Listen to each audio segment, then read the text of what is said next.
Hey there Internet, welcome to the Hard On Gear channel where I discuss and review my used and abused knives and gear. Alright, so a few weeks ago somebody put in a request for a basic video on knife maintenance. Gonna go over just sharpening, lubricating, general shit you might have to do with Foley knives, fixed blades, multi-tools, whatever, just to keep it from turning into a total hunk of junk on you over the years. This isn't stuff that I've been terribly good at, hence why my knives tend to get a little more beat up, and I'm gonna try to go through a little bit more of what you should do with your knives, not necessarily what I tend to always do with my knives. So starting off with sharpening, I've got a couple of field tools out here for quick touch-up jobs. This is what I do use most of the time.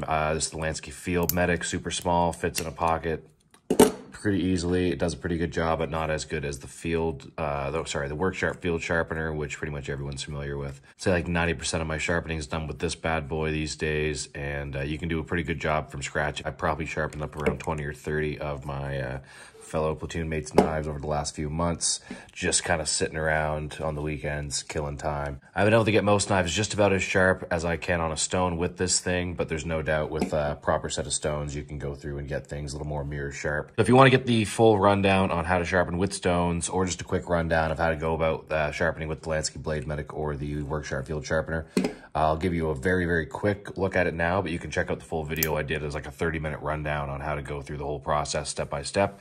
So feel free to check that out over on the Hog channel. But the basics with these stones, with any stone, is more or less running across in almost a diagonal pattern. So if I'm going to touch this up, if it was really dinged up, which you can check the edge of the blade, as you can see, a little bit of rust spots on the Sandvik steel. I'm going to touch on that in a little bit when we get more on the lubricating, but yeah, a little bit of rust. Stainless steel is not stain proof, just stains a little bit less. But yeah, the edge, if you look here, it's not terribly dinged up. If I can get some focus on my camera there. This doesn't really need a sharpening, but just for the sake of demonstration. And if this was really dinged up, I'd start on the coarse, work my way from the coarse diamond or stone, whatever I'm using, to the finer, to the ceramic, to the leather. Just say here, I typically would go down from base of the blade to the tip and I would count my strokes, maybe going from 10, 10, 9, 8, 7, 6, 5, 4, and all the way down to 3, 2, 1. So you can see I'm just kind of going 1, 1, 1, just to finish off. But again, really, I'd be going 1, 2, 3, 4, 5, 6, 7, 8, 9, 10. 1, 2, 3, 4, 5, 6, 7, 8, 9, 10, working my way all the way down to the 2s, the 1s, and then maybe back and forth on the 1 or 2 times, or 9 or 10 or 20 times, depending on how particular I'm trying to be. Now, I'm going kind of sloppy right now, but you really do want to try and maintain your edge. Try to figure out what that is on each knife first. Typically somewhere is around 17 to 19 degrees. Could be a little steeper or narrower. If you're using a finer slicier knife like a Spyderco, you're probably going to get something closer to 15 or 17. Using something a little bit thicker like an Essie or a Cold Steel, probably closer to 20. Most of the time you can just touch it up on leather strops or leather boot or belt or anything. It's kind of a fun little party trick to sharpen your belt, or sharpen your knife rather, on your boot or belt when you're sitting around doing nothing. People tend to get a kick out of it, but just a quick little strop on the leather and you're gonna be able to touch up most knives. And if you do that on a regular basis, you're not gonna have to sharpen every freaking other day. So that's just a quick rundown on basics sharpening. Again, check out that video and pop through it there. I believe there's timestamps on that video if you want to scroll through to like leather stropping or sharpening with field tools or anything like that.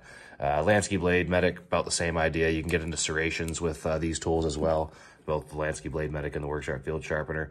So there's different grooves and stuff to get into different serrated parts. So if you have, geez, do I even have any combo edge knives in front of me right now? I don't know if I do. I've kind of steered away from that over the years. Oh, on the... There we go. So Leatherman, most Leatherman blades, the serrated ones, are going to have the same Leatherman pattern, and you can get in there with, say, either the Lansky Blade Medic using the tapered rod, and then the ceramic tapered bit there at the end, which kind of actually does, it's hard to do on the camera, fits in the grooves quite nicely, or then you've got the different ceramic rods in the field sharpener. But yeah, I could talk about sharpening all day. We're not going to. We're going to move on to the lubrication part of it. Haha. So I use Frog Lube only because it smells like spearmint. Pretty much just probably stick with that for the time being. If there's any other stuff you guys are using that I should be using for any reason, feel free to let me know down in the comments. And if you haven't yet, feel free to click the like button on the video if you're getting something out of this and it's not totally boring the crap out of you. As far as lubrication goes with the fixed blades, stainless steel, not a big deal. Although, like I said before, not the best with maintaining my gear, hence the name of the channel and all that. But the rust spots on this Sandvik steel on this knife, which is only, this is the more Cansbull, by the way. I only ordered this like 3-4 months ago for this current new line of work, and I figured, well, go with the stainless steel model over the carbon so I wouldn't have to worry about oiling it, so it wouldn't rust as much.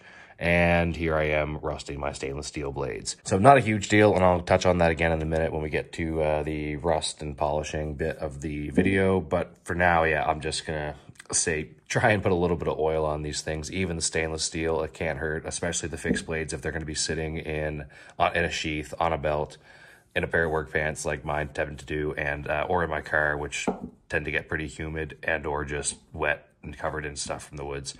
And I don't always clean them off. Do better than I do. Dry off your fixed blades before you put them away, and perhaps stick a little bit of, say, frog lube works fine, but any kind of knife lube, any kind of oil at all, really. If you have, like, I was using clipper lube for a while, and actually still kind of like to use clipper lube for the pivots of some of my knives.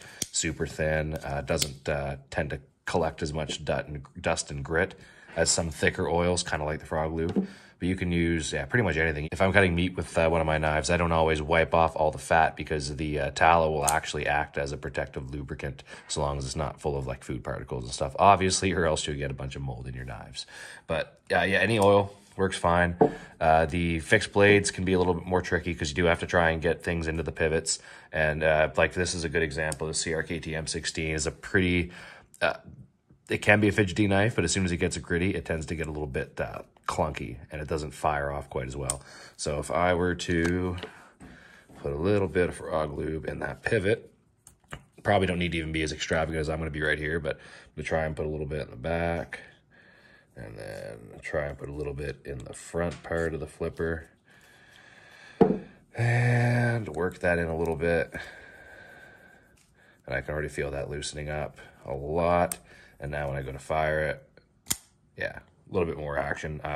Now you don't know if I'm putting more oomph behind my deployment there or not, but I can tell you for sure, yeah, the more I do this, the more it's working in and the easier that deploys. Now, some knives, like the Benchmade Super Freak, I don't think I've ever lubricated this, and just because of the nature of the axis lock and the way that they engineer these knives, it only tends to get looser over time, and the action on this thing is wild. This thing doesn't require a whole lot of extra lubrication and maintenance.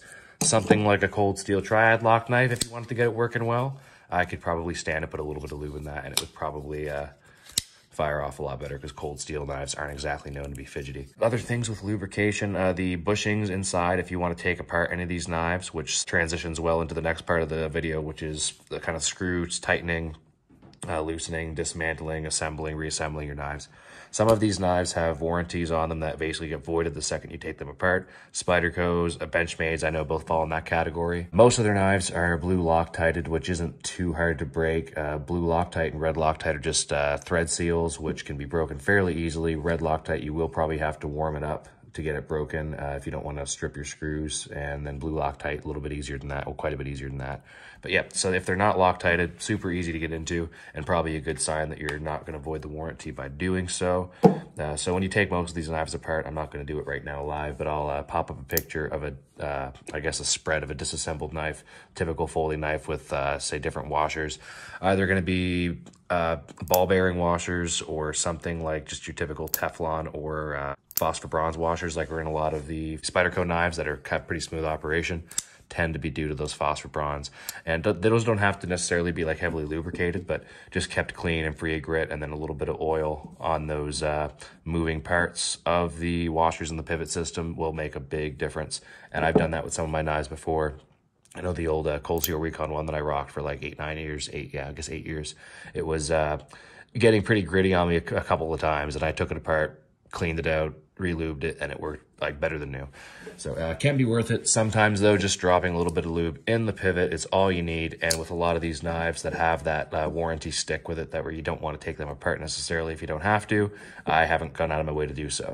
At some point, once those knives get a little more beat up and I'm less concerned about the warranty, I'm sure I'll do some assembly, disassembly just for video purposes. For the screws, The only maintenance you can really do is try not to script pour things.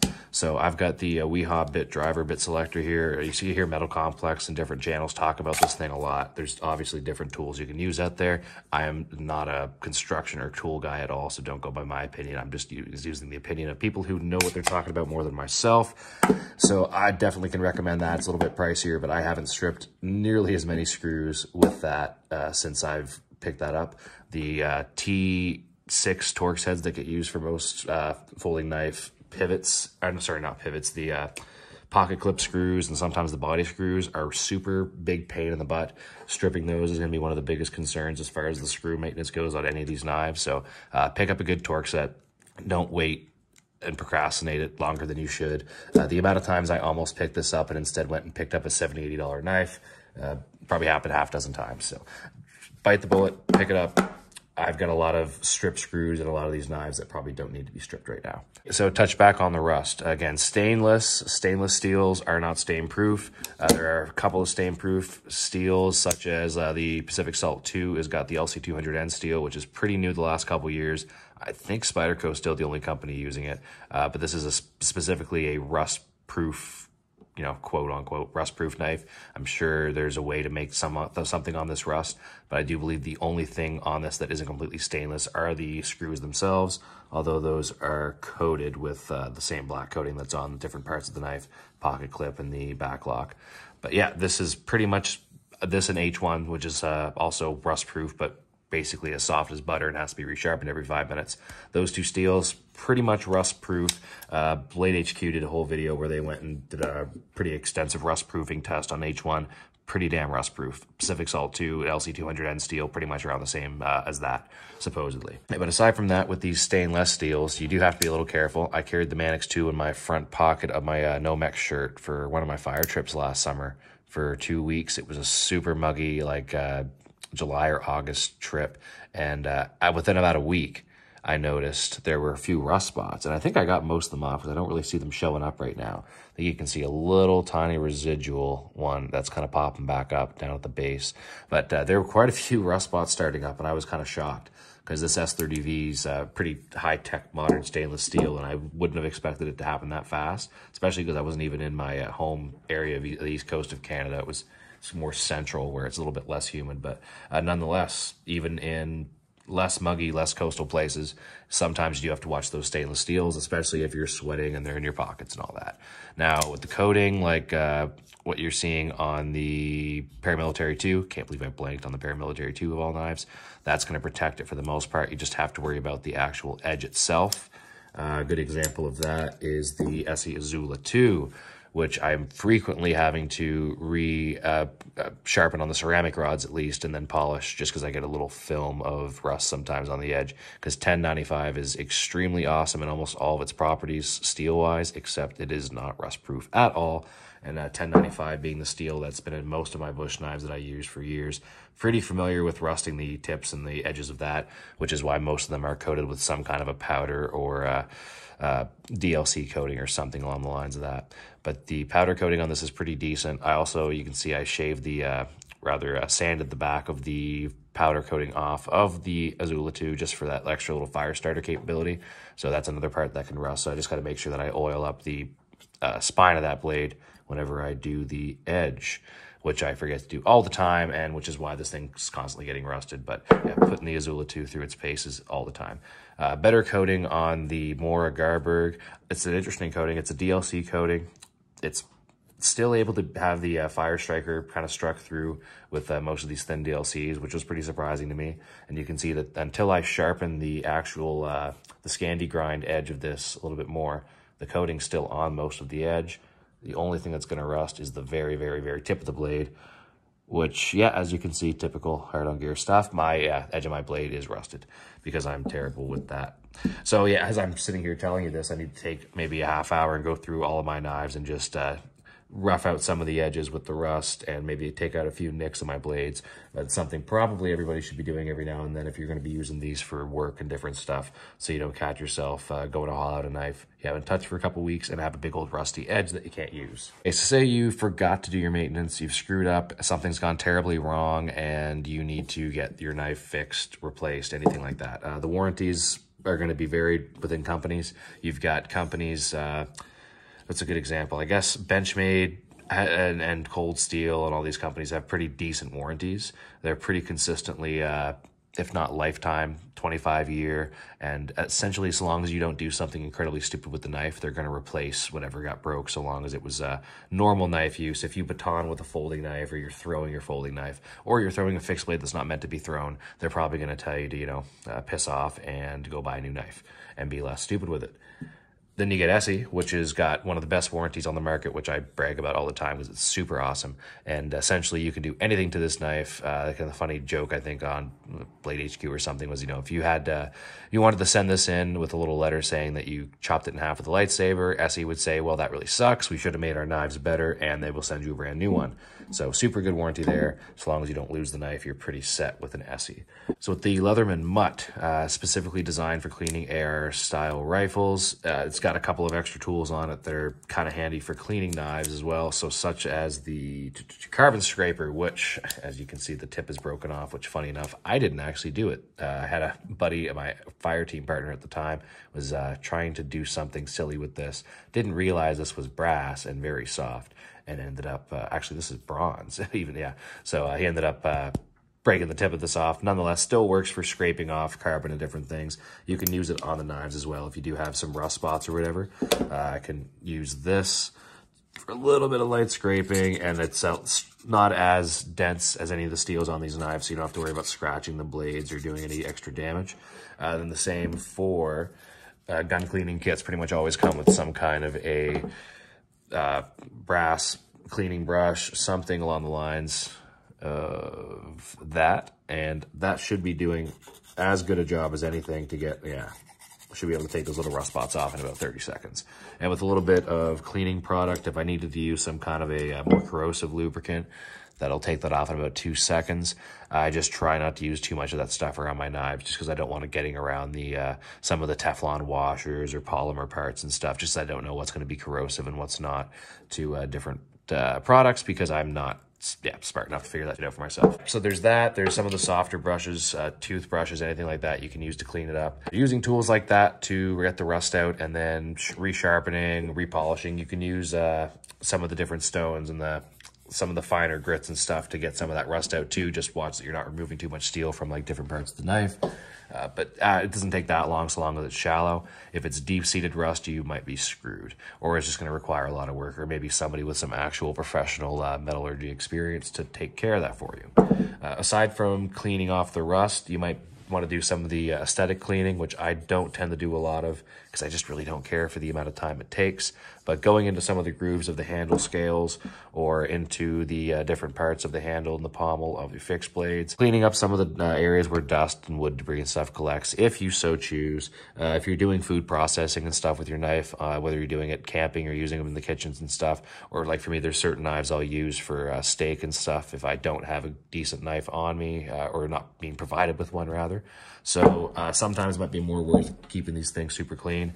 Most of the time though, I might just splash a little bit of water, maybe a little bit of soap, wipe it down, and then re-lubricate if needed. Same thing for the sheaths and attachments, Leatherman nylon holsters, whatever you want to call them. They tend to get pretty filthy. I've never put them through the wash myself. I've rinsed them after they've got super muddy, and they tend to get relatively clean, but no doubt these things probably pick up a lot more dirt and bacteria than most knife sheaths. So just keep that in mind if that's, again, if you're in an environment where that matters, which most of the time it does not for me at all. These plastic sheaths from Mora are pretty handy. They don't tend to pick up a ton of dust and debris because they are plastic. You can get a little bit of stuff on the inside, but they do have drain holes at the bottom, so most of that gets washed out whenever you get a little bit of rain or water go through there. There's things like the Ulti clips, which can get a little bit rusty. They are like a hard carbon steel, and throw in a little bit of lubricator. Lubricator. Throw in a little bit of lubricant in the joints of that would definitely save me a little bit of hassle, because it's supposed to be stiff. They are definitely stiff lock, but that could probably be a little bit smoother, and I can feel it starting to get a little bit squeaky and rusty in there. So different stuff like that. You can take a few minutes and put a little bit of effort in to clean it up, cleaning out some of the dust and the grooves of the screws if you're really getting fancy, cleaning out the inside of the sheets because sometimes they get put away dirty and the insides could be filthier than any of us would ever know. But that's really up to you how deep you want to get into all that. And we haven't looked at the Anaconda yet today, so let's just take a look at it because it's sitting right there and so pretty. Something like this, maybe I'll take the extra time to clean out some of the cool little scale handle, whatever. I can't remember what the hell they call it. There's actually a term for what they did here with the handle scales, but maybe I'd take a little bit of time to clean that out just because it's a little bit extra pretty of a knife and a little bit more, say, higher value to me. But other than that, I don't do a lot of extra maintenance to my stuff. Sharpening is really the big one. I kind of tried to do things in a relative order of what I think you're going to be doing the most of. And sharpening, touching things up on things like the field sharpener or on a set of stones or whatever, it's going to be the majority of what you'll be doing for maintenance, as well as lubricating, making sure things stay oiled up, at least oiled up enough that they're not going to rust or seize up on you. Some of the cheaper pocket knives or slip joints like a Swiss Army knife, if you do not keep them somewhat lubed up, if they get dirty at all, they're probably going to seize up. I know most people are going to have some experience trying to open up a rusted and or sticky, gunked up Swiss Army knife folding blade. And I've tried to rehab a few that people have given me that are basically unable to be opened. Perfectly good Victorinox brand Swiss Army knives that just need a little bit of love, hot water, soap, and lubrication. And they normally come right back to life. So yeah, that's about it for this. I can't think of anything else major maintenance wise that I missed. I could go in and do like a 20-30 minute video on each one of those topics, but I'm not gonna ruin your life with that yet. If there's anything I missed major, comment down below, let me know what you're thinking should have been mentioned. Other than that, if there's any of these other random video ideas you think that I could do fairly easily, as far as maintenance or any other random experience that I have with knives or some of the other equipment that we're using, feel free to let me know again down in the comments. Subscribe if you haven't.